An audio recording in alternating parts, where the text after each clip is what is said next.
This morning's event is the first in a series on demystifying democracy, presented by Common Cause Rhode Island. And today's event is I'm Just a Bill, held for further study, and we'll all learn what held for further study means today. I'm Colin Murphy. I'm the board chair at Common Cause Rhode Island, and before starting I have a few thanks and a few remarks.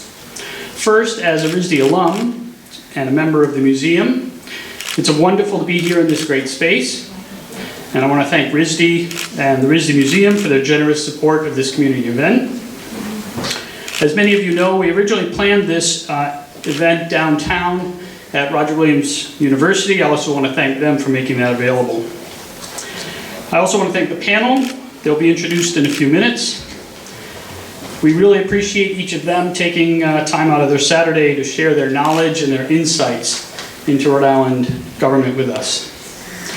Lastly, I want to thank the Common Cause Advisory Committee, the board for their guidance and support for the organization, and also for the board committee that helped envision this series and this series of events, including Kevin Flynn, Ellen O'Hara, Naomi Leopold, Jed Thorpe, Jessica Signa, and the many board members and others that contributed their time in promoting it and putting it together.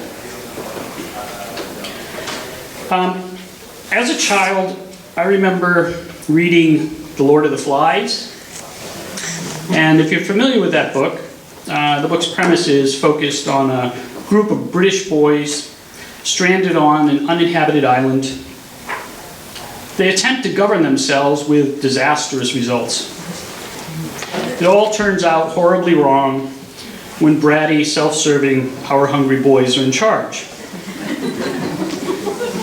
But that was a story, and I was a child, and I knew that there were grown-ups in charge, and the mature adults ran things, and they did the right thing, and they understood the consequences. But as we've seen from our national politicians, and as we've seen lately from some of our indicted local politicians, that's not always the case. They're not always mature, they're not always doing the right thing, and they don't always seem to understand the consequences. So where are the adults? Who's holding them accountable? Are we stuck on a deserted island with the horrible results of the bratty, self-serving boys? Common Cause Rhode Island has some powerful tools. We have a great board, we have great volunteers, and most importantly, we have a great staff. Our staff are real adults, they're mature. One part of their job is to show up for Rhode Islanders at the State House and at committee meetings. Another part of their job is to follow legislation and to positively influence it, to help positively influence it. Another part of their job is to engage with the media. Another part is to put on events like this. Their job is to relentlessly show up and fight for good government. It's their job to be the adults. And of course, they can't do it alone. They work with the media, they work with other good government groups, they work with political leaders that are working on good government, and they work with volunteers and engaged citizens. We're very happy today for the turnout. We're very excited to see all of you here, to see you interested and engaged in your democracy. Thank you for showing up and supporting Common Cause. Please continue to be involved. Come to other Common Cause events. Get involved through social media. Contact our office if you're interested in volunteering. This morning, we have a distinguished panel. We're going to learn that it isn't all chaos and Lord of the Flies in Rhode Island government. There are rules, there are customs, there are mostly reasonable people with many different opinions coming together to practice democracy. We'll get some insights into how that happens, into how you can be involved, into how we can keep an eye on the process to ensure we get the best results. Again, thank you for being here. Before we get started, I'd like to introduce RISD's Dean of Liberal Arts, Daniel Cavici, who will give us some welcoming remarks.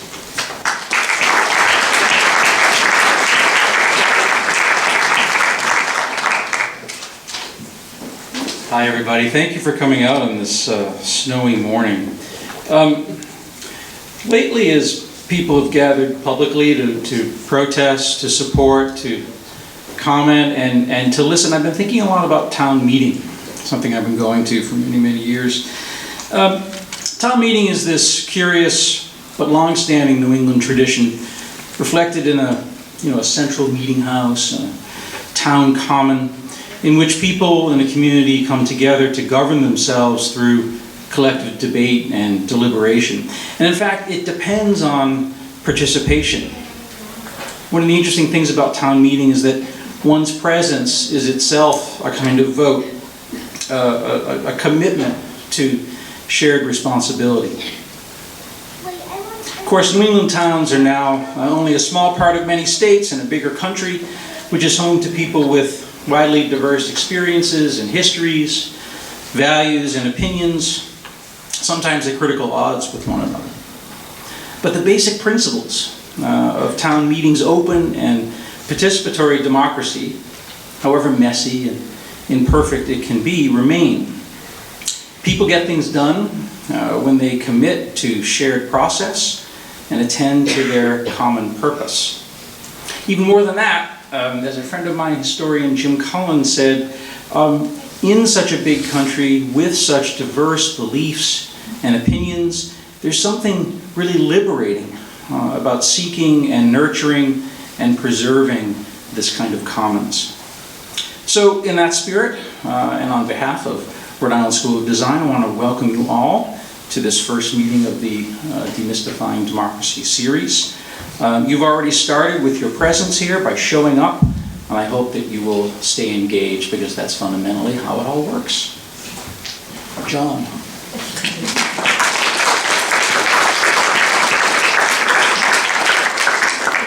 All right, thank you, everybody. There was a earring found in the ladies' room, so if anybody lost their earring, let me know. I'll have it up here.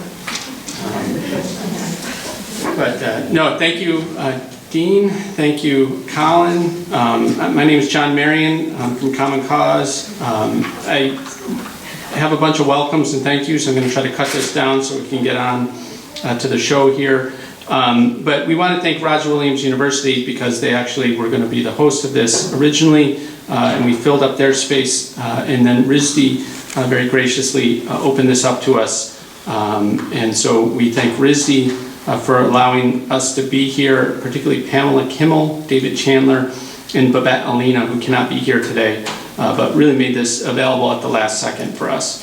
Colin acknowledged the folks at Common Cause who helped put this together, and I'm grateful to them, and I'm grateful to the panelists for being here. As Colin said, this is part of a series. The next one is on April 1st, and that's going to be more of a series of case studies on how folks can be effective advocates up at the Assembly for a cause they believe in. And then on May 20th, we'll be here one last time in the spring to talk about how the state budget works. So that should be interesting because that's right about when the state budget comes out. So if you haven't already signed up for those, I would urge you to because I think they'll all be interesting. We also put together some handouts that you all should have received when you came in. The handouts include a glossary of legislative terminology, a timeline and description of the process, and some basic tools to help you find bills and track bills that you might be interested in. It also includes a map. My story is when I started at Common Cause 8 years ago, I had never really spent any time in the State House, and I went in and I asked for a map. And they said, ooh, you can't have a map. For security reasons. Well, we made a map.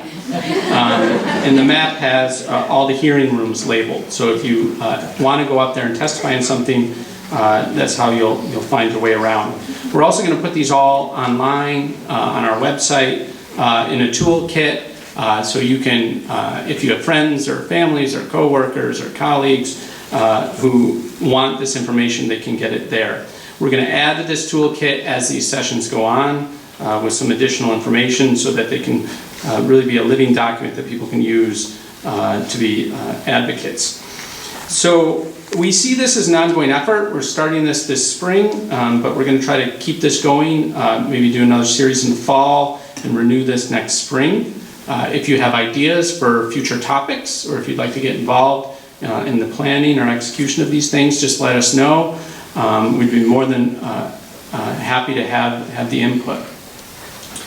I want to point out two more things before we get started. One is Common Cause not only likes to talk about process, which is what we're going to do this morning, but we actually have some things we'd like to see accomplished. And we included our agenda toward the back of the packet. You can take a look. Working quite a bit on voting reform and election reform this year. If you'd like to be involved in that work, you're on our mailing list by virtue of signing up for this, but we'll have opportunities, and Vimal is going to come up at the end and talk about those opportunities. The other is I'm going to make a pitch for joining Common Cause. We're providing this for free, but we can't obviously sustain the organization for free. And so if you would like to join Common Cause, if you've ever thought about joining, we have some envelopes available at the registration table on your way out. So we'd encourage you to do that so we can continue to do these things. Well, we have generous support from RISD today to do this, as well as the June Rockwell Levy Foundation. We do need to sort of maintain the organization going forward. So now, onto the program. We have 4 great panelists. I'm really excited they all said yes. And I think they provide a variety of different perspectives on the legislative process. First, we have Maria Cimini, who was a 2-term state legislator from district number 7 on the west side of Providence. North Elmhurst. Mount Pleasant, Elmhurst and Valley. Neighborhood in Providence. Next, we have Kathy Gregg, who's an award-winning political reporter at the Providence Journal and has covered the State House for several decades now, and knows not just the map that you have in your packet, but knows where all the other rooms are and what's happening in those rooms, most likely. Next, we have Meg Kerr. She, for some time, ran the environmental group Clean Water Action, and now is the chief lobbyist for the Audubon Society of Rhode Island. And finally, we have Brian Newberry. He's on his 5th term in the state legislature. We started at the same time, different roles. And recently served for 6 years as minority leader, of the House of Representatives. So we're going to give the panelists a few minutes each if they'd like to start with anything. If not, you can pass and we'll get into questions, but we'll start with Maria. Good morning. Thank you, John. Thank you all for coming out on this snowy morning. As John said, my name is Maria Cimini. I served for 2 terms in the General Assembly, District 7 in Providence, Mount Pleasant, Elmhurst, and Valley, which, for those of you who are wondering where that is, I always said if you go by Meds and Eds, it goes from Roger Williams Hospital to Rhode Island College, and if you go by Good Food, it goes Los Andes to Chalongos. So that's how you know where I was. I have dedicated my professional life to economic security and social justice issues, having spent quite a bit of time working on anti-hunger issues for the state, in promoting SNAP, formerly known as the Food Stamp Program, and more recently working on creating a coordinated entry system to rapidly move people from homelessness into housing.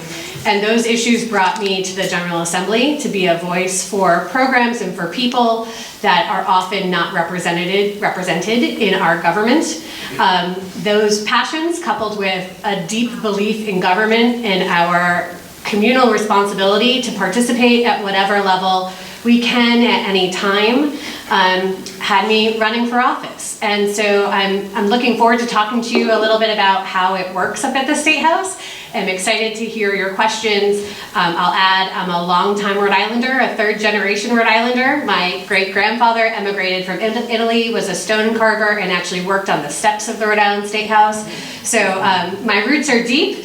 And I'll leave by saying that I do think we all have a civic obligation to participate whatever way we can. And as adults minimally, I think that means that we need to read the newspaper and watch the news and be informed and vote in primaries and in general elections, and then do whatever else you can as the passion moves you and as your time allows. So thank you all for coming out this morning, and I'm glad your time allowed it today.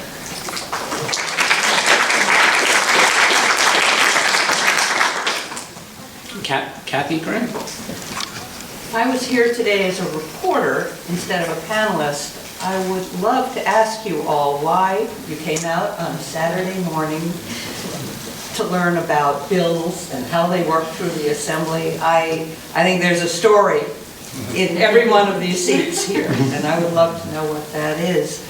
I'm here, and I agree, I said yes to be on this panel because I really want to hear Maria and Brian and Meg talk about the art of the deal. And I'm not talking Donald Trump, because we can talk, he's smiling. We can talk about rules. We can talk about rules, customs, and mostly reasonable people. And I'll come back to that in a minute. I love those words. But it all comes down to the art of the deal. And that's what eludes us. We can tell you where to find things online, we can tell you where the committee rooms are, we can tell you a lot of things about how to follow what's happening up there, but it's what happens behind the scenes that is most interesting to me and really sums it up. Rules, by the end, and we'll talk more about that later. What rules? They go out the window. A gentleman earlier was asking about the different, House version, Senate version, blah, blah, blah. Custom, it's custom. You don't need two different versions of any bill. And there comes at least one point in every year when the newest television reporter reports, and I just said this to somebody, that because a bill came out of the House, similar subject came out of the Senate, it's on its way to the governor. No. Nothing that simple. Mostly reasonable people, I'll just let that one lay. It's fascinating, endlessly fascinating, and sometimes outrageous, and that's all I'm going to say. Thank you. Meg? Yeah, good morning. Thank you all for coming out this morning. As John said, my name is Meg Kerr, and I'm the Director of Policy for the Audubon Society of Rhode Island, and I'm reasonably new in that job. I've been there for a year. I was hired after the long-standing advocacy director, Eugenia Marks, retired. She was there for 35 years, so that's a long track record. She did a fabulous job. I'm actually reasonably new to the world of advocacy and lobbying. I'm a scientist by training, and I started my career in government, working in state government in North Carolina and for the federal government, for the EPA in Washington. Here in Rhode Island, I worked for the University of Rhode Island for many years. But in 2014, I had the chance to work with folks at Brown University and advocates around the state on climate change legislation, and we were able to get the Resilient Rhode Island Act passed in 1 year. And it's the state's one statute that really directly addresses climate change. So that really got me hooked on working more at the legislature and dealing with issues that I care deeply about. I'm an environmentalist. And after that, I worked for Clean Water Action, which is an advocacy organization that also does candidate endorsements, so very politically active organization, and also has a canvas that goes out and works door to door to build support for clean water issues. And now I'm at Audubon working on Audubon's issues. So I look forward to hearing from the rest of the panel. Thank you. And finally, Brian. Yeah, just real briefly, as John mentioned, I've been a state representative. It's my 5th term now, and I was the minority leader for 6 years, so I've seen things from all different perspectives. I got involved in politics in Rhode Island, actively involved about 20 years ago through Common Cause, actually, long before John was here. It was Phil West at the time. On the what they called the Separation of Powers Task Force, and my wife actually served on the Common Cause board for several years, about 15 years ago. And the one thing I hope everyone here takes away is this. I think in politics, nationally, locally, state level, et cetera, everybody pays attention to the outcomes, the substance. That's what people fight about. Pick any controversial issue you can imagine, whatever side you want to take on it. And ultimately, the substance is what matters in the end. But one thing I've always thought, and I've learned firsthand, and I've seen it, and my thoughts have changed over the years on it as well. In fact, I tend to agree less with Common Cause now than I did 15 years ago, now that I'm actually an elected official and see how things really work. Process matters. Process really matters. Process drives results. That's true at Congress, it's true at the presidential level, it's true at the state legislature, it's true at town council, city councils. You really need, if you want to make a difference in civic life, public life, you need to understand the process. If you don't understand the process, you're often just spitting into the wind. But if you understand the process, you can actually effectuate change. And that's what this forum's really about. Yeah, thank you. And yeah, I think my first night as a lobbyist for Common Cause, Brian's first night, I was testifying in front of the House Judiciary Committee on which you served, and you said, I'm not going to agree with you on most issues, but if you ever need to talk, I'm here to talk, which I thought was very nice. And I think you proved right. We don't agree on most issues, but we're willing to talk. I'd say it's 50-50. 50-50. Just when I disagree, I'm vehemently in Yes. disagreement. So the format we had planned for today was that I would ask some questions of the panelists, and we'd sort of go through and try to walk through the process a little bit using those questions. And the questions obviously are tailored somewhat to the expertise of the different panelists, but we're going to start with some fairly broad questions about the Rhode Island State Legislature. And I was going to start with Brian and asking him to explain really the basics of what is the legislature, how many legislators are there, how long is a legislative term, how long do they typically serve? Yeah, I mean, I'll answer that. And I mean, obviously, people in this room, I don't know everybody here, I don't know most people here, so I don't know how much of this is well known or not. But real quickly on the basics, we have the state legislatures, just like in Congress, we have a House and we have a Senate. Unlike the U.S. Congress, U.S. Senate, however, our districts are all proportional. That's because of a Supreme Court ruling from 100 years ago. So we have 75 House members divided into 75 districts, and we have half that many senators, 38 senators, divided into 38 Senate districts. That means you each have a House member and a senator that represent you, and your Senate district is twice the size of your House district. And there's overlap, obviously, if the overlap is not contiguous. To give you an example, my House district is North Smithfield and part of Boroughville, but the Senate district I live in is mostly Lincoln, a piece in North Providence, and only 2 precincts in North Smithfield. That's because of gerrymandering, that's a topic. Anyway, so that's how it's divided up. The 2 chambers operate under similar but different rules. I can tell you all about the House rules. I really couldn't tell you a lot about the Senate rules. I could guess, but they do have their nuances. The sessions run from January till sometime in June, typically. There's a rhythm to them. And by the way, everything we're talking about today doesn't even necessarily like the way it works, or it's the best way it works. We're talking about the way it actually works, right? The legislative sessions start in January. They run until around end of June, middle of June. Bills, just like you've seen on Schoolhouse Rock, and it's the only thing that you see that's like Schoolhouse Rock, bills pass the House, they pass the Senate. Once they pass both chambers, they go to the governor, and the governor has a certain amount of time to issue a veto or let the bill become signature without a veto, or she can sign it. And that's generally how the process works at a very basic level. If you want me to elaborate beyond that, John, I can follow up, and I'm happy to always take questions. Yeah, no, I think it'll come out as we go along. One of the issues Common Cause works on in many states is what Brian mentioned, which is gerrymandering, which is the manipulation of the boundaries of those districts to serve actually the politicians.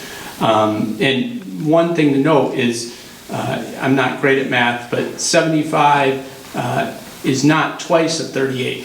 It's slightly smaller. And so when they did that, they weren't, I don't think, thinking very smartly, because in states where the House is twice as big as the Senate, it's called nesting. You can put the 2 House districts in each Senate district, and that really can eliminate some of the mischief in how the districts are drawn. But for whatever reason, they didn't make that decision here. So Maria, can you talk, and Brian started to talk a little bit about it, but sort of the broad outline of how things flow. Why are there 2 versions of the same bill oftentimes? What's the flow of legislation? We couldn't show the Schoolhouse Rock video, unfortunately, because the screen would be right behind them. But without singing the jingle, how does it go? Are you sure I can't sing the jingle? Yeah, you can sing the jingle. You're more than welcome to sing the jingle. So generally, starting with the idea, legislators have an idea for legislation that could be their own. It could be brought to them by an advocacy organization. It could be brought to them by a constituent. It could be a previous piece of legislation that they're reviving because it didn't pass previously. They bring that idea to a group of people who work in a windowless room in the basement called Leg Council or Legislative Council. And they actually take the words that I would say and make it into legal words. I am a social worker by training, so I could not have done that, to put it into the legal words necessary and find the sections of law to put the proposed legislation in. The legislation comes up to us. What traditionally happens is that we turn to our peers in the General Assembly and say, would you like to co-sponsor this legislation? Do you want to put your name on this, show your support for it? Oftentimes, just if you look up legislation online, you'll see that there are 5 names listed as sponsors of that legislation, a prime sponsor, and then 4 people who also support it. Very often, there are many more people who have signed on to that legislation, but our computer system only shows the top 5. Then the sponsor of the legislation submits it. They do it by holding it up in the air. It's all very fun to watch, I guess. It gets logged into a system, and then it may receive a hearing. So sponsors can request a hearing for their legislation, and if I remember the rules correctly, if you request the hearing, you have to have it, but you don't necessarily, there isn't a hearing for every piece of legislation. It doesn't have to happen that every piece of legislation has a hearing. Legislation generally has to be introduced by February, although in the House, people are allowed to have a few more bills introduced after that deadline.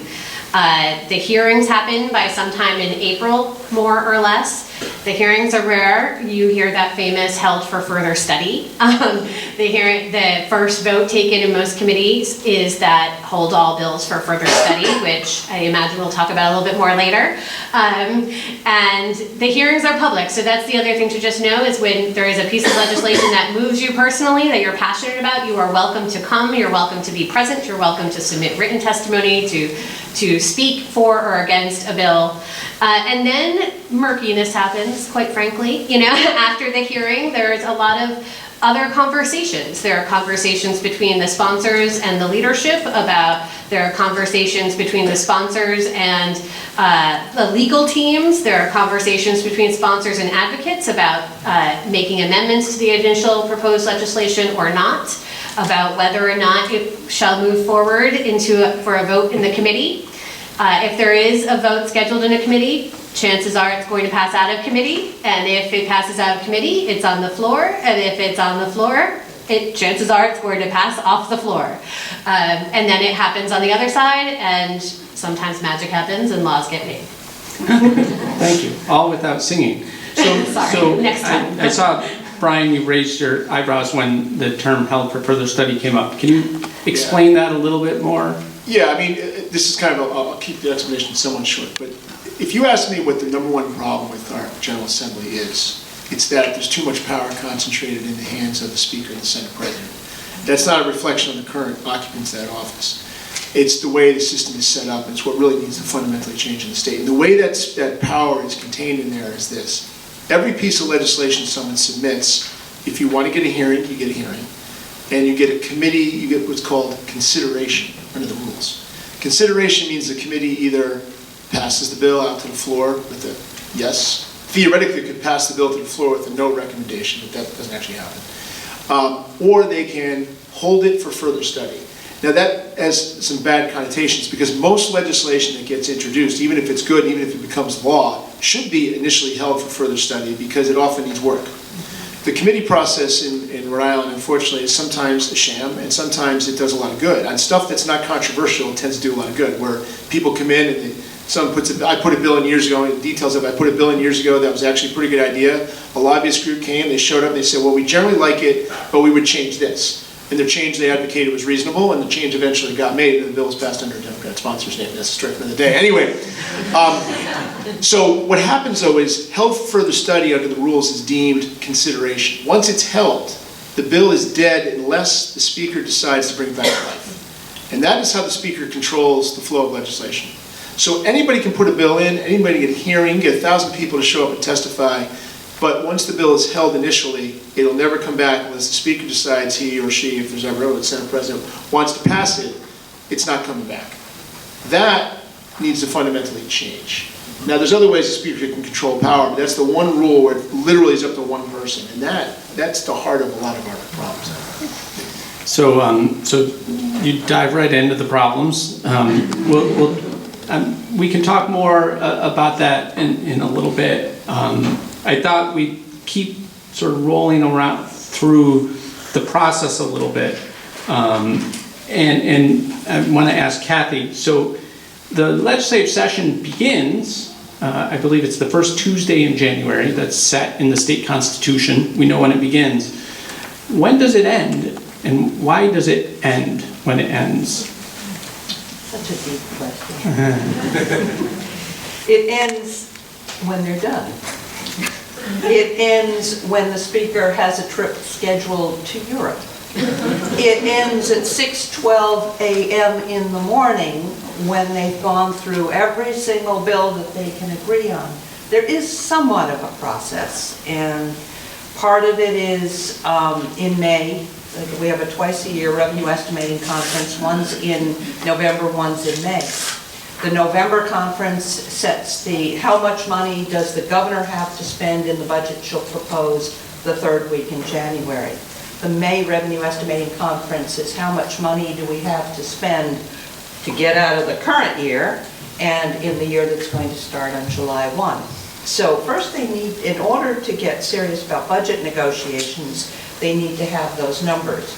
So we're in May. The other thing magic about May is by then every single legislator, even the lowest freshman, has had a fundraiser. So a lot has happened on the build up to May. So we get the numbers from revenue estimating, then there's a period of negotiations, and then a bill emerges some night in House Finance in a form yet. This goes to the problems, which we can discuss a little bit later.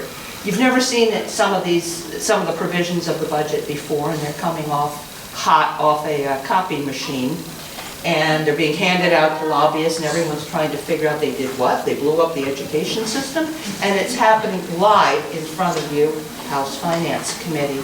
Then there's approximately a week, although how they count the days is always, use your word, a little murky.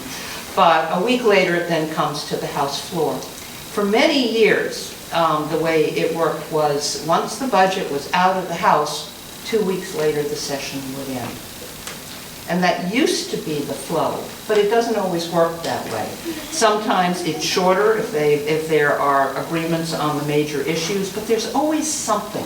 And it's not always the bill we've been following all year. You may think this is important, and it's the East Bay Pipeline, or something you didn't even have your eyes on, or something much more esoteric than that.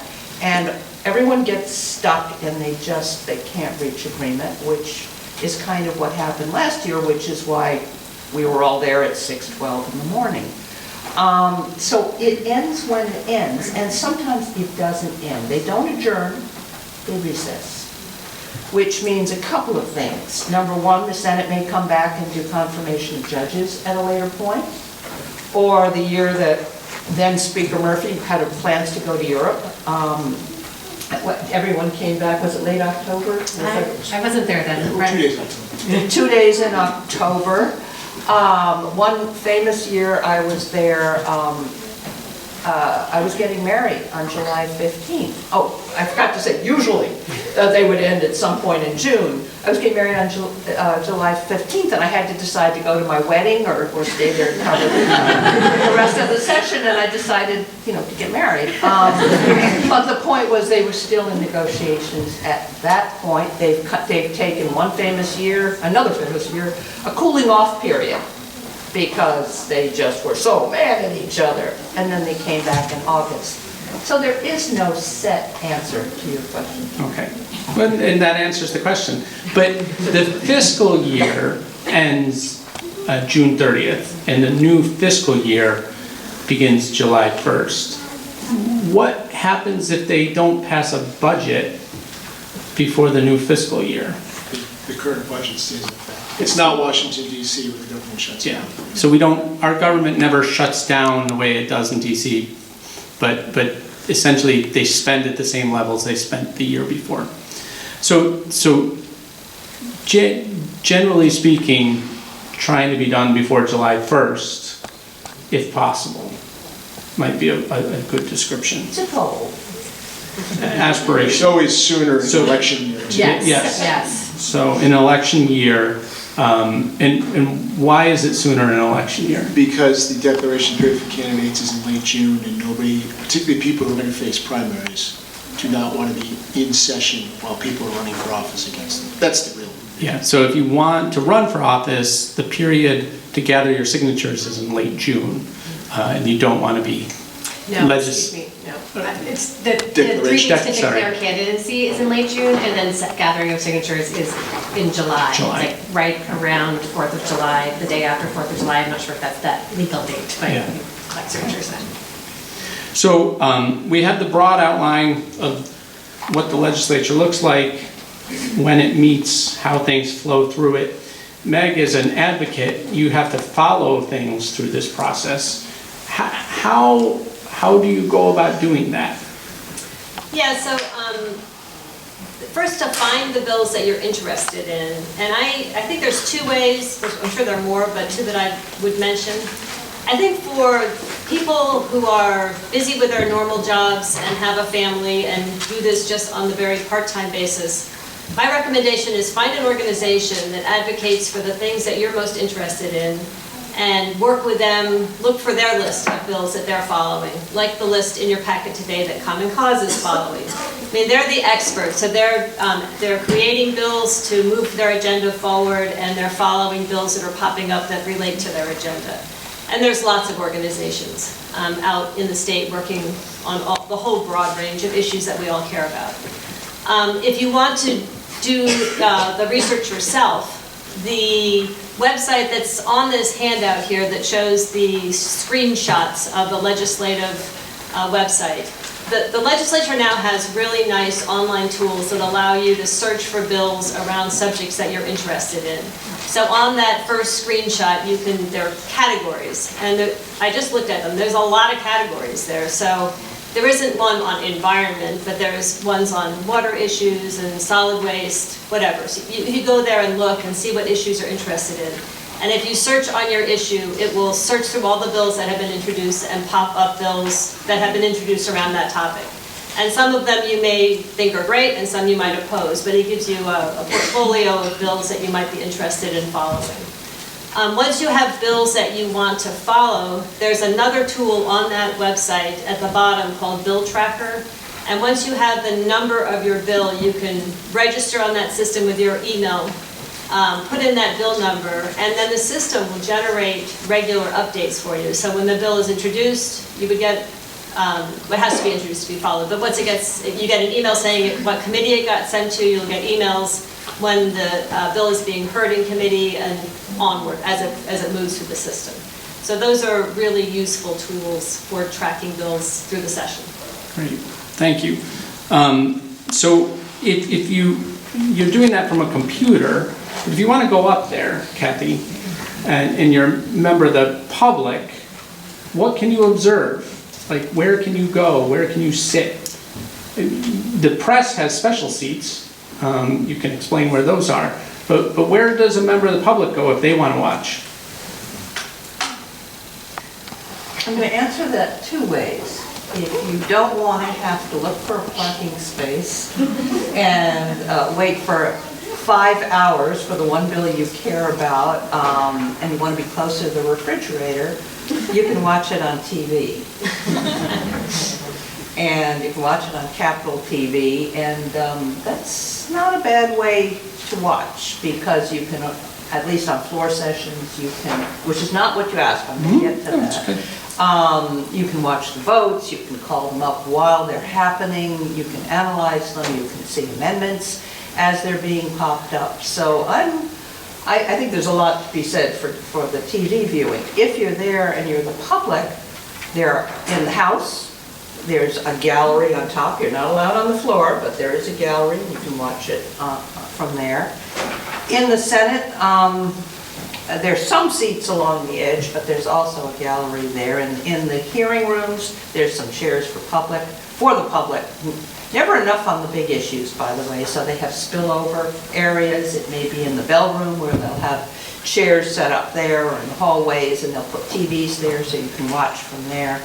And if you're also signed up to testify, it gives you someplace else to be when you're in an overpacked room and then you get called in, or you know your turn has come.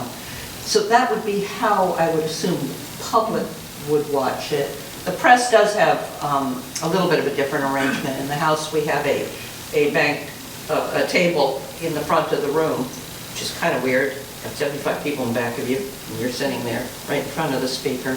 And the Senate has designated seats, so that's the way that usually works. Yeah, and so they changed the TV channel. It used to be just on TV, and then about maybe 4 years ago, they put it all online. And so now, not only can you watch both the House and the Senate on demand, so to speak, but you can watch most committees, particularly in the House, are videoed. I'm going to jump in with that because it mystifies me, the committees that are not on TV. Senate Finance, they always say, oh, we don't rubber stamp, but they are not televised. Most of their hearings, including their budget hearings, are not televised. I don't think in most cases House Corporations is televised. A lot of the HEW, Health, Education, and Welfare, and there are a lot of issues people care about. Probably more so than some of the stuff that we write about all the time. Most of the time, they're not televised. I don't know what it would take, and Brian looks like he has an answer to this, but it mystifies me. I have a theory about that. The reason is, I think I would love to see everything televised. However, I think certain rooms are set up for television and certain committee chairmen like being on TV. And certain committee chairmen do not. And that really is what drives it. Judiciary used to always be televised for a few years. Now it's only televised when they meet in room 101 on Tuesdays, but if they're meeting on Wednesdays, when HEW meets, HEW will be in 101, because that's the answer. Yeah. And a lot of these are bills you really would want to hear the testimony, what people are coming in to say, where the legislators stand. It's important stuff. You can't see it. They're all audio recorded. I don't know how you access that. Yeah, so what they did is when they went to this online system, and they're right, they don't televise everything, particularly in the Senate, particularly Senate Finance. And I've asked that direct question and been told that while the current leadership is there, they will never televise Senate Finance because they feel that the testimony won't be as frank if they're on TV. That wasn't a satisfactory answer to me, but that was the answer I got. So, but if it's not on TV, there are two options. One is in the House, they audio record things. It's not optable. You literally physically have to go in and request a tape, but they will give it to you, the clerk of the committee. The other is you have to show up. And that's part of the reason why we gave you a map. There are going to be issues where you won't be able to watch on TV and you are going to have to show up. And there is insufficient space in many of the committee rooms. So if you are very interested, you need to show up early and you need to claim a seat, particularly in the smaller committee rooms. And if you go up there, you'll discover what the smaller committee rooms are. The 203s, the 205s are very small, maybe 10 seats. Okay. Meg, how do you contact legislators? We heard a little bit about how, for instance, when they're debating things on the floor, the public can't go on the floor and reach their legislators. But can you go on the floor before that starts? It's a leading question because I know the answer. And when they're not in session, how do you contact people? Yeah, so I'll get to your on the floor part, but you were talking about committee hearings. I mean, I think the most important thing about contacting legislators is to begin to know who they are and to introduce yourself. It's about personal relationships. So going and watching committee hearings when there are bills being heard that you care about is a good chance to sort of watch your legislators and see what they're doing. You, as Brian said, have your own senator and rep based on where you live. Find out who they are, go meet them, introduce yourself to them. It's all about meeting people and building relationships. Get to know as many other representatives and senators as you can, and I think going to the hearings is a good way to do it. There's always calling folks and emailing them. But most legislators, I'm sure these guys can speak, they must get thousands of emails and lots of phone calls. So, it's not the most efficient way to get in touch with folks. I think everybody makes a valiant effort to get back in touch with you, but I'm sure they get a lot of email and phone calls both. So the best way, many times, to get a hold of your legislator is to stalk them around the State House, to look for them in front of their office if they have an office, or to find them on the floor of the House or Senate before the session or after the session. And just wait your turn, because there'll be a whole line of other people waiting to talk to them probably. And then when you get a chance, introduce yourself and talk about the issue you're most interested in. And the other point I wanted to make is if you're advocating for an issue that is really important to you, remember that these elected officials have constituents from their districts. It never hurts to bring one of their constituents with you. So if you've got an issue that you're concerned about and there's somebody you know who lives in that legislator's district, bring them with them, because legislators are going to be, and they should be, more responsive to the concerns and interests of their own constituents. So that's always a good way to move your issue forward too. Can Yeah, I just Maria. jump in about that for a second? Just knowing that it can be very difficult to get to the State House, I also wanted to just raise that reaching out to your legislator to meet them in their community is also sometimes really helpful. We have a part-time legislature. Most of us work. And when I was in the legislature, I was working at URI, which meant that I sped up the highway to get there 5 or 10 minutes before session started because I was working. And I never had in my 4 years, I didn't have an office, and we don't have staff, really. I had an assistant who I shared with about 25 other people, and a publicist who I shared with about 40 other people, and that was it. So I didn't have a phone at the State House, nor did I have a place for you to meet me at the State House. So sometimes talking to people in their own communities is really helpful. And everyone had phone numbers on the website. People who had offices sometimes had an office phone number. The phone number that was on the website when I was elected was my home phone. I had a landline, and people would call me sometimes at 8:30 at night, and I'd answer, and they'd be surprised. I'd say, I'm in my kitchen. What can I do for you? I mean, that's part of the deal. I knew that I was signing up for those kinds of phone calls. He is elected. That means that we are agreeing, or should be agreeing, to be accessible. Within reason, not at midnight, but you use all avenues available to you, and sometimes meeting them in their own district can be better because they're reminded of the people around them. Yeah, I just wanted to touch on that. If you've been a Republican in my office, you should switch parties. There's so few of us. Everybody's different, every person's different, but I agree with 99% of what you just said. But you should find out, if you can, how your own legislator likes to be contacted, if you're going to be contacted. For me personally, I used to have my home phone number on the website, but we don't have a voicemail line anymore. And I didn't want people not leaving. We used to get lots of crazy, especially after the judiciary, I get lots of crazy messages from people all over the state calling to vote for this and that.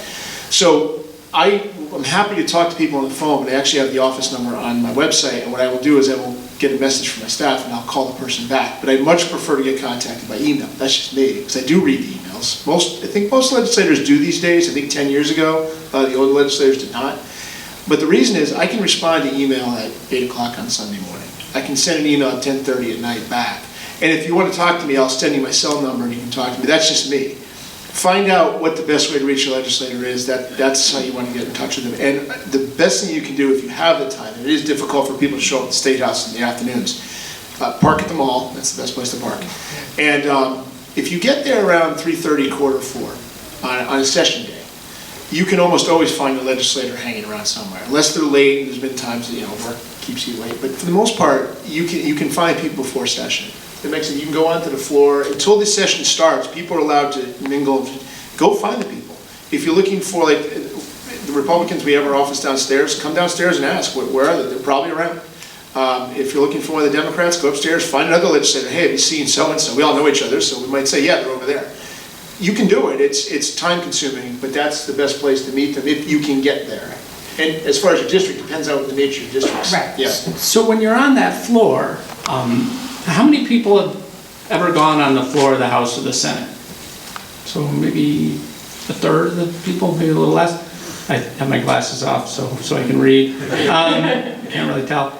A bell goes off, right? And if you're there for the first time, it's a loud bell. What is that bell? And why is the bell going off? And why does it go off for 20 minutes? Can I tell this? I have a funny Yep. story, so I'd like Maria to tell has a it. story. That- Here we go. but, so I spent 12 years in Catholic school where we were taught when bells go off, you sit down and you fold your hands. And so for the first 2 weeks when I was an elected official, that's what I did. The bell would start and I'd sit down and I'd fold my hands. And then I learned that it rings for a really long time. Essentially, it's to call the legislators to chamber to let us know that it's going to start sometime soon. The length of the bell going off, I think generally has to do with how many times the speaker has stopped on his way to the rostrum. That's exactly it. Yeah. And so you can be on the floor while the bell is ringing. You have to leave, as a member of the public, you have to leave when the speaker gets up and slams his gavel, or the Senate president gets up and slams her gavel. So that's one of the things, the term the demystifying. When I take people up to the assembly, one of the things people can't get over is just the noise and the crowd. And you have to kind of, and there's two doormen standing at the door looking at you. And you can blow right past them and go and find your rep or senator, and then a bell's going off, and it's, you're getting PTSD. But until they strike the gavel, it's your place to be too, as a member of the public. So yeah, you guys are skipping ahead on my questions. This is good. So what, you alluded to it earlier, who writes the bills? Like, does anybody want to tackle that? Well, I mean, it's legislative council, as Maria said. There's a group of part-time lawyers down in the basement. They write the legislation. And, writing legislation, I'm a lawyer, but I wouldn't want to actually write legislation. I can read legislation, understand what it does, but having to come up with where to put it in the thing is a whole different task. And these guys are, men and women are used to doing it. That's who writes them. Whether they write them the way you want them, that's a whole different story. It doesn't work with them. Can I add Yeah. something? And then there's the outside draft.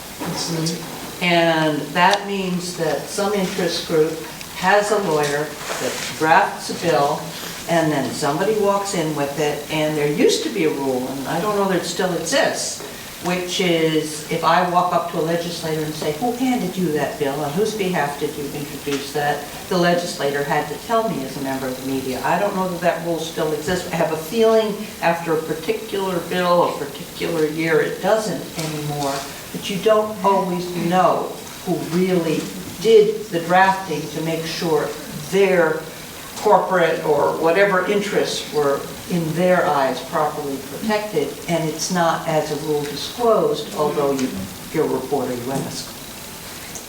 There's also legislation introduced on behalf of state agencies every year as well, and those are stamped, like sent over by UDA or DCYF or anything like that. Yes, you might call up a bill that's of interest to you, and it might say governor or secretary of state or department of administration, and that means it was requested by government. Yeah, it's funny you raise that point too. If your legislator is a member, well, right now we have a Democratic governor, so if your legislator is a member of the Democratic leadership team, they may be, as part of that role, for better or for worse, be told to introduce legislation that comes from administration. Does not mean they necessarily think it's the greatest thing since sliced bread, but they'll do it because somebody has to do it. As a part of the leadership team, they'll do it. I've had friends of mine who are part of the Democratic leadership team get blowback from constituents for introducing bills that aren't going to pass, but they're not going to tell the governor's office, sorry, we're not going to introduce the bill at all.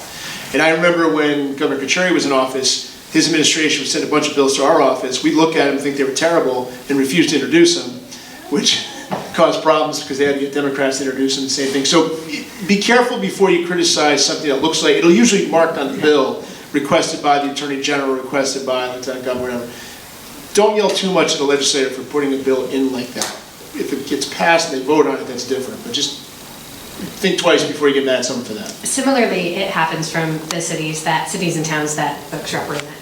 And those Yes. are not stamped as clearly, but if you read the text, you can often tell that it was a city or town bill that's being introduced. Right, we had a situation, I'm the only rep for North Smithfield. The North Smithfield Town Council requests me to put legislation, I'm going to do it, even if I don't agree with it. And I remember one year we had a bill that I thought was fine personally, but it was controversial in town, and I had a constituent come up to me and yell at me about putting it in. I said, listen, the town council unanimously wants this done. It was a good idea, but don't yell at me about it. It was a town issue, it should go. It was an ministerial thing. So, Kathy, for much of your career, you were in the building year-round, and for 6 months of the year, the legislature's not in session. So what's happening at the legislature when they're not in session? I hope this leads to a different question in Okay. the end, which is, should we have a full-time legislature instead of... Yes. This would be a good question. Should we just pay them more so that you don't have to be a lawyer? you don't Cut down have to have immensely on how another- many people can serve. I think it's a wonderful question. I'm going to answer that a couple of ways, which is somebody whose name you probably all know, registered as a legislative lobbyist in July. And I stared at that this week, and I stared at it, and I stared at it, and I realized that person was being very honest. What he was telling us was he continued to lobby legislators. The session's not in, and I'm not, you'll read all about this on Monday, so I'm not going to go into great details. Trust me, you'll enjoy the story. Why you should read the paper. So there's that level. We're there year-round because we're not just covering the legislature, we're covering state government. And a lot of, the top officials are in that building, the governor's there, the treasurer's there, et cetera. So that, and then we're fanning out, we're covering the agencies, we're covering UHIP, what's happening with the computer system, what's happening over at the DMV. We're following for a good period of time after the legislature adjourns at 6:12 a.m. Or whatever time it was. What the heck did they do in those final couple of days? Because so many hundreds of bills go flying through, and that we'll get to that a little bit later about what happens in those final days, but that keeps us busy for a while.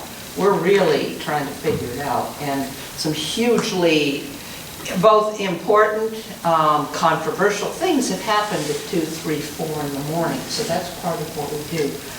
You might part of what you're asking me, you might ask of the legislators as well, which is what does a legislator do the other 6 months? But from our perspective, we're never not busy. Yeah, no, I was going to actually ask this of all 4 panelists if they want to answer. In your role, what are you doing in the 6 months the legislature's not in session? I can answer that. Sure, Meg. There's an awful lot of, so there's both legislative lobbying and executive lobbying. An awful lot of what happens in the state actually happens through our executive agencies. So for an environmental lobbyist like myself, I work very closely with the Department of Environmental Management, the Coastal Resources Management Agency, the Department of Administration. There are executive agencies that we work closely with on implementing policies that we're following. And there are executive commissions that get formed on the climate change issue that I mentioned earlier. The state, that legislation created an executive climate change coordinating council that meets monthly, and it meets whether the legislature is in session or not. So there's lots of work going on around the state that is important to the issues that we care of that's outside of the legislative process, implementing the laws that the legislature passed. Brian? Yeah, as a legislator, I don't worry too much about implementation. I can sit back and watch what happens. But obviously, every other year is an election season. So in an even number of years, as one of my former colleagues said, we fight like hell for 4 months, and then we have to work together for the other 20. And I think that's accurate. During that 4-month stretch, which is effectively July through October of the election season, if you're running for re-election, even if you don't have an opponent, you're focused on that. During the non-election seasons, that to me is an optimum time for the proper use of legislative study commissions, which is a whole other topic. I actually proposed we do something like that in a journal article a couple months ago about the line item veto in the budget process. If a study commission is something that can be created to either pawn off an idea and make somebody happy while doing nothing, or it can actually result in some good legislation. I was on one my first year that met during session, but it could have gone into the summer. Had to do with the underground economy and deep pain on the table, and a lot of what we did became law over the years. But for the most part, I try to block the place out of my mind and do my real job, which I actually pay my mortgage with. but I do have to deal with constituent service as well, which is a big part of our job. That's not really part of this forum, but that is a big part about being a legislator. So that's year round. Yeah, I attended community meetings that met in the evenings that I couldn't get to because when I was in the General Assembly, so all the crime watch meetings and neighborhood cleanup meetings and those types of things, make sure that you're being really responsive in your district during those off months, even when it's not an election year, although during an election year, it's obviously more intense responsiveness. I also oftentimes legislation, though introduced in January and February, if it's a kind of new idea or a complex idea, I would spend some time in the fall meeting with people who had expertise in those issues to try to either clean up things that I had introduced the prior year that didn't make it through. Sometimes, as Brian said earlier, whole further study has legitimacy sometimes, and sometimes you need to study things more. And so personally, as a legislator, I've spent some time in the fall trying to talk to experts in areas of law or of that I thought were needed improvement, but I didn't have the expertise to do so. And legislators have offers to travel and do, so there are a couple of bodies that gather legislators from all over the country together. Some are very nonpartisan, like the National Conference of State Legislatures, which has a big conference, I think, in September, sometime in the summer. I went to one in June. June. I've been invited to those many, many times. I would have loved to have gone on a lot of those. I've never been able to do it because I have to.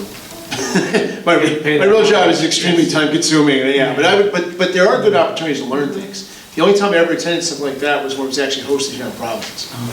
Yeah, I was invited to a handful and made it to National Council of State Legislatures conference in Colorado, talking about family support. So it was really appropriate for my areas of interest and expertise, but they're wonderful learning opportunities, and you also learn about how other legislatures work just in engaging with other legislators. Like you learn about things like when I said to people, not all of our bills get a floor vote or a committee vote, an up or down committee vote. People were stunned in other states. They said, what are you talking about? All of our bills get votes. And I said, not here. Yeah, so one of the things we don't have today is the ability to sort of compare Rhode Island to other states. And if you look at other states, things are very different. All 50 states, the legislatures operate very differently. Kathy, you worked In Vermont. in Vermont, and are there any big differences that you can recall for how we operate versus how Vermont operates? First of all, I've been gone for a lot of years, but every 2-year session, it would be the Republicans were in charge and the Democrats, and the Republicans kept shifting back and forth. That was interesting. But also they had conference committees, and so that when there was a disagreement between the House and Senate, you didn't have a bunch of leaders, disappearing from the floor, huddling someplace in a private room. It kind of played out in front of you publicly. Doesn't mean there weren't discussions in a hallway someplace, but you literally had people assigned from the House and from the Senate, and they'd sit down and they'd hash out the budget. They'd hash out publicly differences over what they called this last year the Justice Reinvestment Package, changes in sentencing and how to reduce the number of people on probation as an example.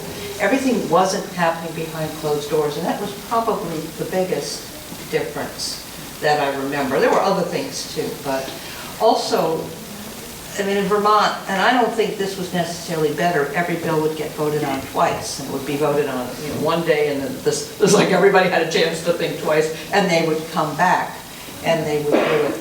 And I don't remember, and I'm going back a lot of years, so much stuff I'd never seen before just coming at us, either for a vote in a committee or on the floor.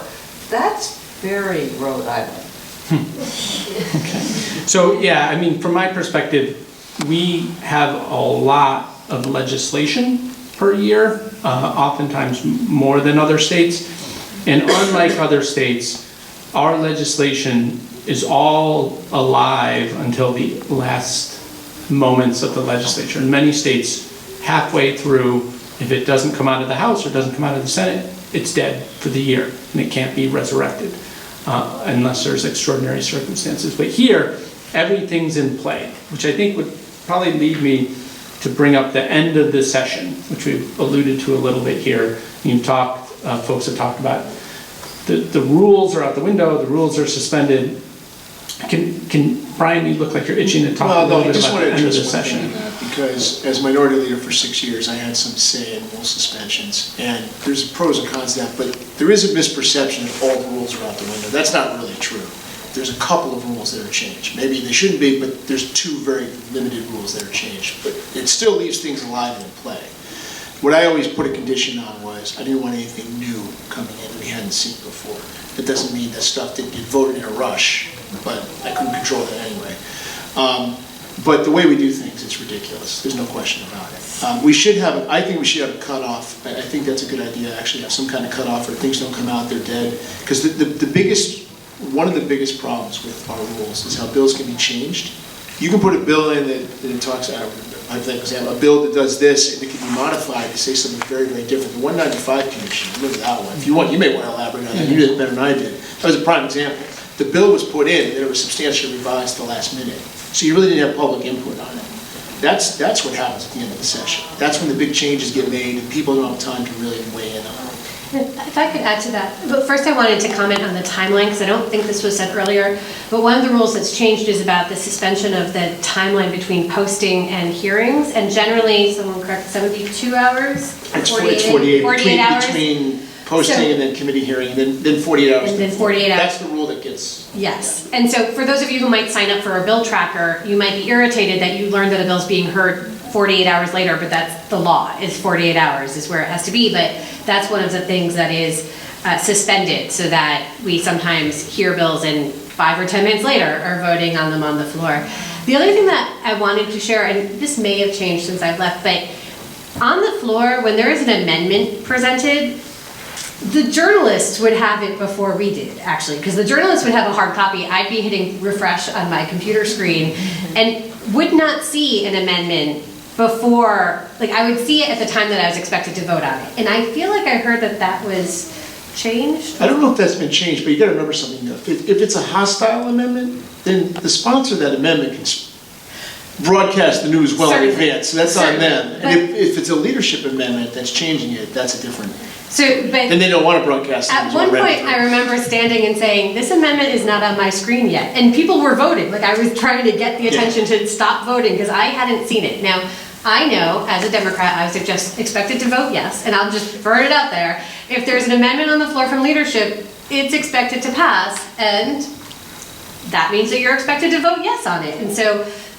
my seeing it or not seeing it, I'm sure someone was grumbling, why is she asking to see it? She knows she's supposed to vote yes on this. But the fact of the matter was that people in the room were voting without having seen what they were voting on. And as Kathy referenced earlier with the budget night, that is warm in people's hands, hundreds of pages. And I think if I remember correctly, we very often just didn't vote on the budget or voted no. I always voted no in the committee. I would show up just for that Excuse point. me, yeah, and the committee, that's what I meant. Because they are voting on something that there is physically no way that they could have read it. And just to be clear, I'm not defending this process. No. But to be clear, the one thing I will say about the budget, I'm not defending the process at all, but it's not quite that bad. What happens is the budget, the people on the finance committee have a general sense of what's going to be in there. And they are briefed that day by the finance chairman, and they have an idea of what's going to be. They still haven't actually seen the language. And there's usually some last minute change that wasn't part of the briefing, which is why it's completely out of control. So Kathy, you want to jump in? Yeah, on 2 different points on the budget. Do you remember when they blew up the entire education Yeah, that was system? one of the last minute changes. Yeah, And then we went back, well, I didn't have a responsibility. We fixed it again the next year after. Right? Oh, well, Yeah. one could say maybe to Maybe some worse, extent, but when you ask, what does suspension of the rules mean? And I threw this out at somebody this week, knowing we would be talking about it. And he said, oh, we don't suspend all the rules. And I said, well, which rules do you keep? And he said, well, the conduct rule. So, they're still not allowed to slug each other. They're still not, there's some rules that stay in place, but the important ones that go out the window are, number 1, 10:30 at night, no voting, sessions end. That's one of the first to go. That's why you still have people voting bleary-eyed on things they haven't seen before, haven't read, don't know necessarily what they're doing, but everyone is sort of on the march to adjournment, and so they do what they're expected to do, and then they complain about it, and then it's the same thing the year after. So that's number one. Number two, that final night, it's crazy. You're sitting there, it's the last night or the last 2 nights of the session, and all of a sudden, they're posting committee meetings that you don't know anything about, you don't know what they're voting on. Sometimes they're voting on versions of the bill you haven't seen before, and all that tells you is somebody made a deal over here. But trying to keep up with all of that as reporters, in the end, we may have 2, 3, 4, as many as 5 people running around the building and just trying, oh my God, they just posted a committee. I covered a committee it was House Finance, actually, on the terrace of outside the House chamber, outside the lounge, there was a terrace, and there they all were, going onto the terrace so they could smoke cigarettes and vote on It the was hot in the bill. lounge, I'm sure, sitting outside. Yeah, and this all happened on a moment's notice, and then they were back on the floor. So when the rules go out the window, the rules really go out the window. And so to give people some perspective, earlier this week in the US Senate, there was an issue about a Rule 19 with Elizabeth Warren. So I think a lot of people probably read or saw something about this. So each chamber at the beginning of the legislature sets its rules. In fact, the House is going to vote on them probably Tuesday night. I'll be shocked if they don't pass. And they're just internal rules of conduct, both how you address fellow members, but also how the legislation flows through the committees in the chamber. And at the end of the session, they can take a vote to suspend any or all of those rules. And they suspend typically the rules on public notice and the 10:30 stop time, and so that they can go through the night. So that's the lingo we're talking about. The rules are actually posted on the website of the Assembly. You can go to the homepage and down toward the bottom, it will say the House and the Senate rules, and you can go read them. And they're incredibly important to understanding what's going on in there. They're really sort of the decoder ring for how things are happening in some senses. So let me, unless anybody wants to bring up any other points, we have a couple minutes. If anybody has any specific questions. Does anybody have a question you'd like to ask? Yeah, with respect to, you didn't use the expression sub A and sub B, but I guess you were talking about that. How do they reconcile, how do they put them together? So the question is about how do they reconcile different versions of a bill? And he referred to a sub A and a sub B. That means Between the House and the Senate. Yeah, the amended version of a House bill and the amended version of a Senate bill. Brian, did you want? Legally speaking, an identical version of the bill has to pass both chambers. So if I put a bill in to praise puppies and kittens, and it passes the House, it can go to the Senate, they can pass the Newberry bill to praise puppies and kittens, and then it goes to the governor. That's the way it technically works. We have this ridiculous custom, which isn't that old. It only goes back 20 years, I think, Catherine made this, I don't remember. But we have a custom whereby we have to pass 2 versions of every bill. One by a House sponsor and one by a Senate sponsor, and then both of those need to pass the respective chambers, which means we pass double the number of bills. So if you ever hear about duplicates or bundles, that's what that is. It doesn't change the substance of the legislation, it's just a custom. It's confusing for people who don't understand it, it doesn't make any sense. I know why we do it for ego purposes, so people can say they passed the bill, but it doesn't make any sense to me. But I don't know if that answers your question, because the sub-As are amended versions of bills, but you don't pass the bill, you might pass the amended version, which we call a substitute A, sub-A, and then that gets passed. That's all that means. It might be, No, go ahead, please. it may be successive versions of the bill. The bill is introduced, that's the original. Then it comes out of House Judiciary and it's a sub-A. And then it goes to the floor and somebody amends it there on the floor. They added somebody's great idea, it's now a better bill, and it's now, we'll call it sub-B, and then it goes over to the Senate and they add it. So bills move, they're alive until the final vote. So it's not so much reconciling A and B, it's where you are in the process. And if the question is, well, what if the bill that comes out of the House different, the House passes the bill and then the Senate does something to it and it's different, it comes back over to the House, and then the House can decide to vote on the way the Senate has amended it, or they can have a fight. I would also add that oftentimes the House and the Senate sponsor are in communication with one another, and very often there's an advocate, like the Audubon Society, in conversation with them, so that as amendments occur or there's changes that have to be made, everybody's aware of that collectively. I'm sure that there are some fights around them, but I personally was never involved in it. Yeah, so there's no formal process where, as there is in Vermont, where legislators from the House and the Senate have to sit together. So oftentimes it falls to advocates to bring them together. Meg, have you have any experience doing this to try to make sure the language is the same? I've had a little bit of experience, but don't have much to add to the conversation so far. But yes, we have played that role. Yeah, so in the weird way, sometimes the lobbyist ends up the person who has to communicate. And it can be this weird, almost like game of telephone, where you're shuttling back and forth. Hey, they changed a word over on the Senate side. Can we just change the word over here on the House side? And then we're good. Then we're good. And so people who aren't legally part of the process inject themselves in the process. Are there any other? Yes. Okay, so I guess I have a question about holding power accountable, because from the description of this process and how everything can basically be blown up on the last night and people really don't know what they're saying yes to and they're just doing it, power is not accountable.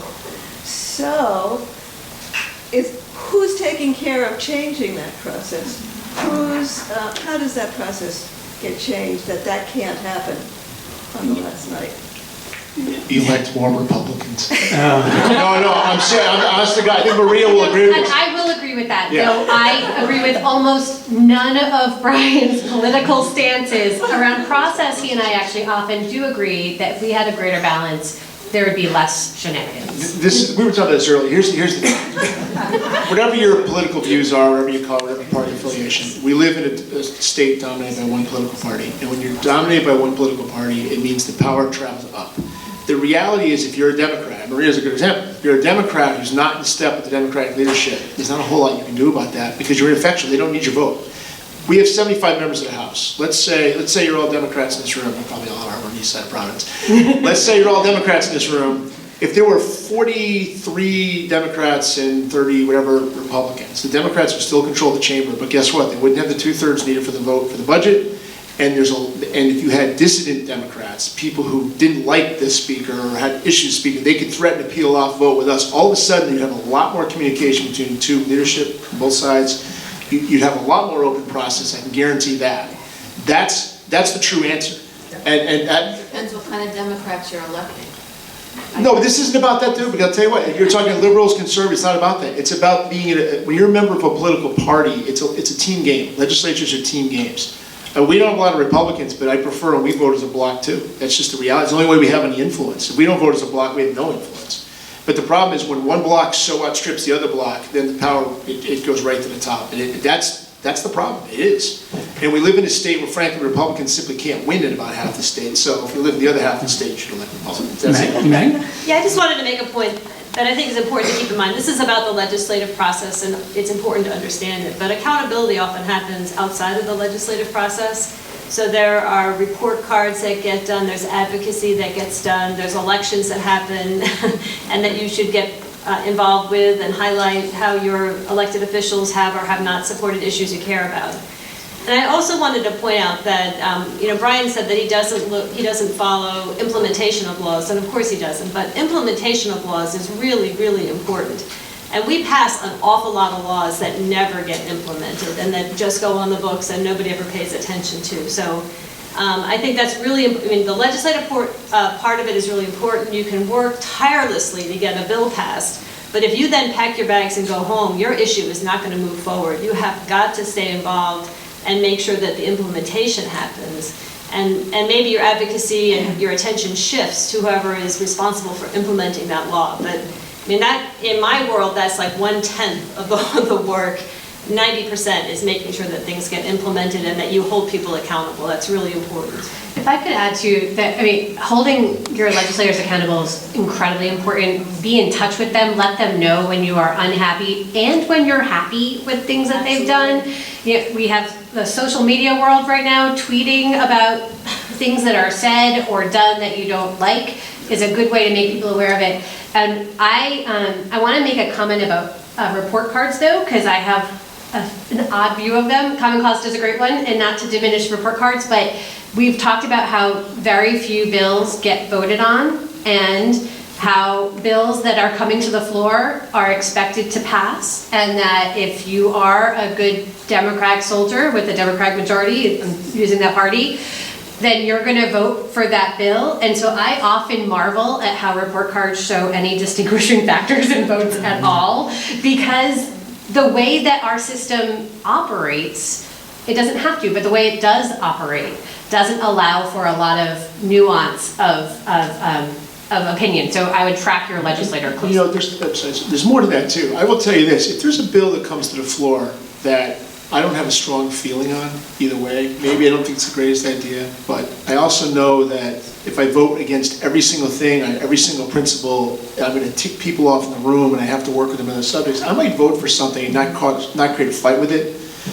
That's part of it too. That's part of the political side. I mean, this is, people get elected in their districts, but then they have to work with other people in the chamber.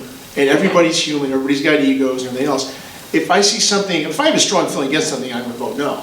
But if I know my district doesn't care, I don't think people in my district are really going to care, maybe it's some criminal procedure issue and I'm a lawyer and I have some thought, I'm like, you know what, do I want to fight with Rep. so-and-so about the bill, vote no, and he'll come over and say, why'd you vote no? I don't need the aggravation, I might just vote yes for that reason. No one's going to pass anyway. Right. Because it's So Kathy will give you the last word. Oh, Lord. Yes. The other way to hold people accountable is to follow their votes. And if the legislature chose to, it could make searching for how your legislator voted a lot easier. And you could cross-match to issues. Let's say your issue is guns. You're for more control, you're for less control, and you would be able to take issue. You could essentially do your own scorecard if they gave us the tools through the legislative data system, so that you didn't have to, here's the bill, trace it through bill status, find out what day it was voted in the House, what day it was voted in the Senate, and you can do that. It's very time consuming, but I remember before they had computers, internally the staff knew how every single legislator voted, and they haven't yet, 25 years later, chosen to make that available, and they have the computer capacity to do that. That would be, I think, a wonderful improvement. Yeah, so, and I'll follow up and just say, if you want an action you can take this afternoon, the House will be voting on its rules this week. Tuesday. I think it's scheduled for Tuesday. It came out of committee Wednesday. You can call your legislator or email them and tell them, I know the House rules are coming up for a vote, don't vote for them. Right? All this happens under an existing set of rules, and that's up for a vote.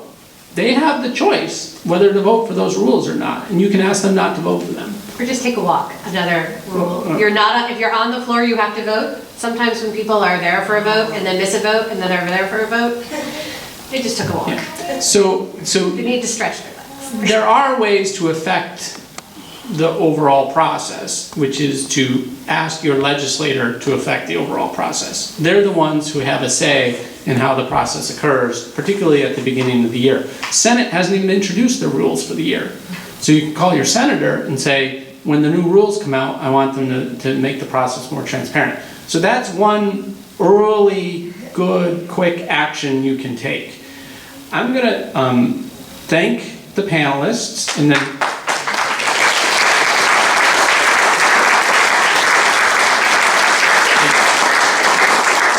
like we said earlier, I really appreciate people taking time out of a Saturday to come and share their wisdom. I appreciate you all taking time out of your Saturday to come and share your wisdom or share your interest in this. I'm sorry we didn't have time for more questions. I think we could have had a 3-hour panel here. I'm going to introduce, and Vimala is quickly going to wrap up with a couple of other actions you can take if you're interested. I will also still be holding the lost earring, in case anybody, it's got some sort of pearl on the bottom, so I will have the lost earring over here. But thank you very much.